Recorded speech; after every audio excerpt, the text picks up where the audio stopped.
So ever since 2026 started, I keep saying to people, happy 2026. This is the year of bliss. And most people, they look at me like I'm completely delusional because of the insanity that's happening on planet Earth right now. How in the world can you feel bliss when our world is on fire? How can you feel a sense of even peace when there's so much war and turmoil going on? The truth is that bliss is your nature. Bliss isn't this thing that's like, yeah, I feel amazing.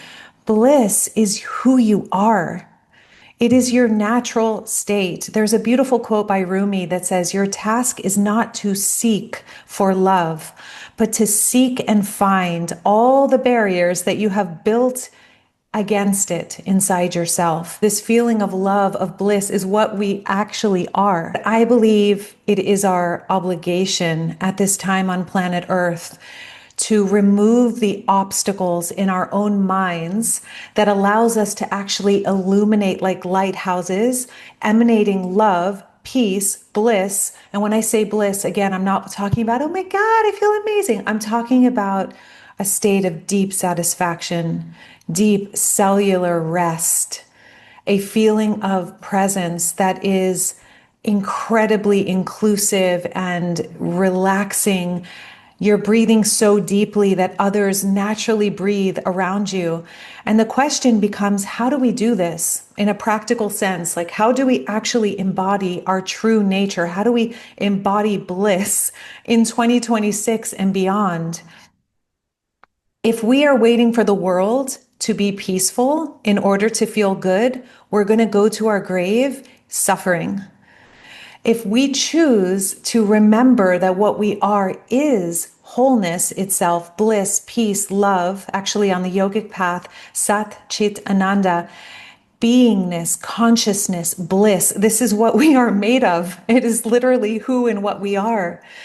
So if we wait for the external world to give us that, we're going to be waiting forever. It's going to be a pretty miserable life. And leadership, giving the work and being visible and sharing what you're here to share is going to feel impossible if we're waiting for the external world to give us some sort of green light to go for it or some sort of acceptance or encouragement to do the thing we're here to do. So in a really practical sense, if Rumi says your task is not to seek for love, for bliss, for whatever it is externally, but to seek and find within yourself the barriers you have built against it. What are those barriers? Thoughts. They're just thoughts. Thoughts. Other people's opinions, direct opinions or things that we interpret their thinking. Our own judgments on people, our own obsession with the past or endless anxiety about the future.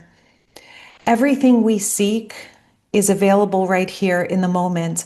And a really practical way to shift out of the obstacles that Rumi is talking about is to look at the thing that you fear people judge you for.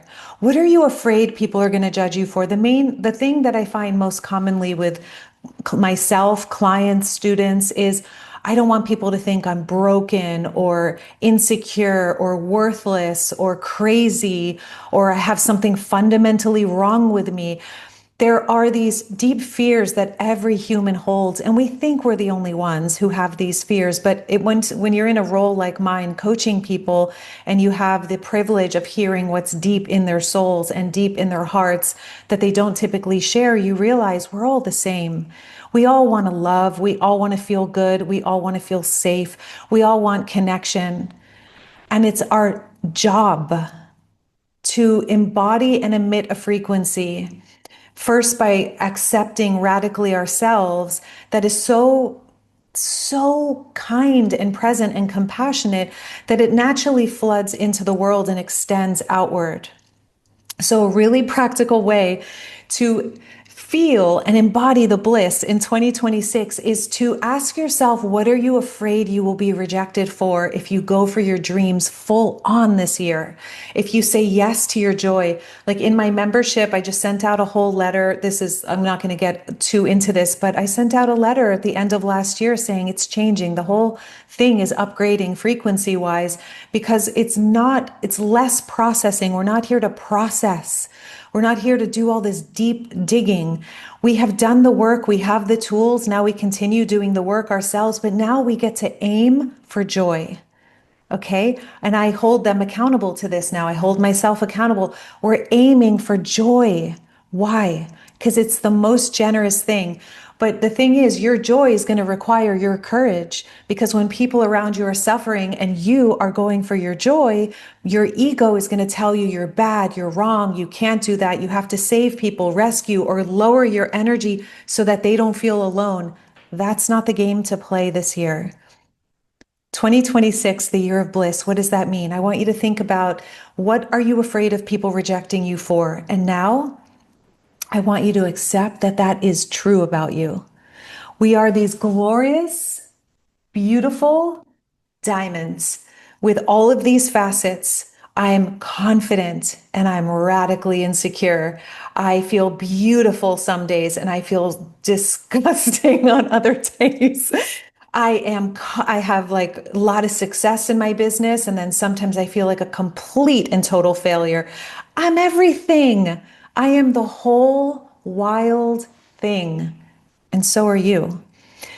And once we can accept this, and we no longer try to get people's approval or try to persuade them to see us a certain way so that we don't have to face the discomfort of owning the parts of ourselves that we've been rejected for in the past, or told not to be, or afraid to be. Now we become invincible energetically. You don't need protection. You don't need all these empath tools and shields, because your protection is self-acceptance. You're whole, you're walking. Someone can say something to you and you're like, yeah, it's true. Sometimes someone could say, you're crazy. It's like, you know what? I am sometimes. And I'm super balanced, grounded, present, here, stable. I'm everything. So if you can face rejection without rejecting yourself, you are free. Remember that. And this will be your year. So anything that comes your way that you feel, God, I don't want to be rejected, I don't want to be judged for that, let them reject and judge you. Go for the thing and welcome the criticism. I love it. My teacher, one of my teachers, Leonard Jacobson, he says, it's like hand people permission to judge you. Like right now, some of you are judging me as, oh, I love what she's saying. I resonate. Others are going, what the heck is she talking about? Some of you are thinking, God, I love the way she radiates. Others are like, God, she looks like she's gotten older. You're all having different opinions about me right now. And that has nothing to do with me. So if you can remember this and step into the spotlight and share the gifts you're here to share, which is what the whole Visible Empath book is about. People are loving this book. By the way, if you want to clear your visibility blocks and shine and share your message that moves others, definitely grab this book in your local bookstore or Amazon, wherever.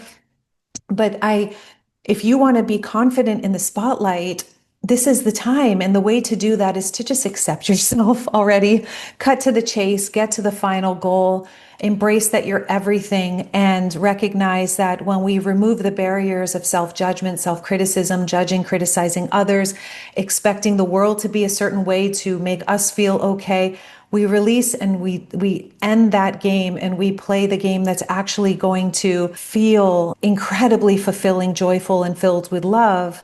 Whew. It's all an inside game.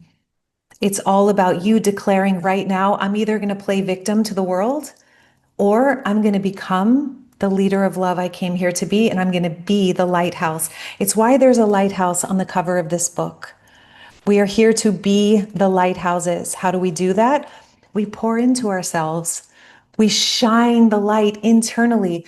We tap in and we hold the parts of ourselves that feel insecure, scared, alone, isolated, worthless. And we locate, there's actually, you can grab a GIF below. I'll make sure to have it below.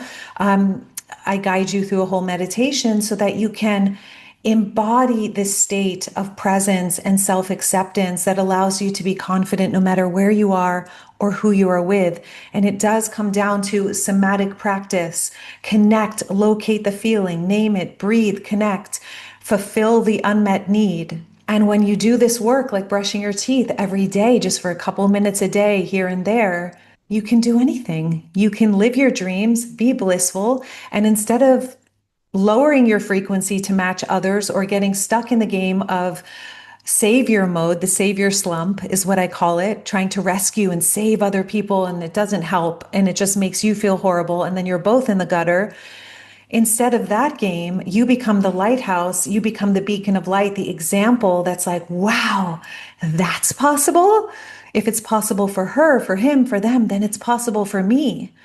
So do you choose to embody bliss this year so that others can rise to the occasion? Or do you choose to drop down and consume the ways of the world and fall victim and just repeat like Groundhog's Day last year, the year before, the year before? This is the year, 2026, the year of bliss. Contemplate that.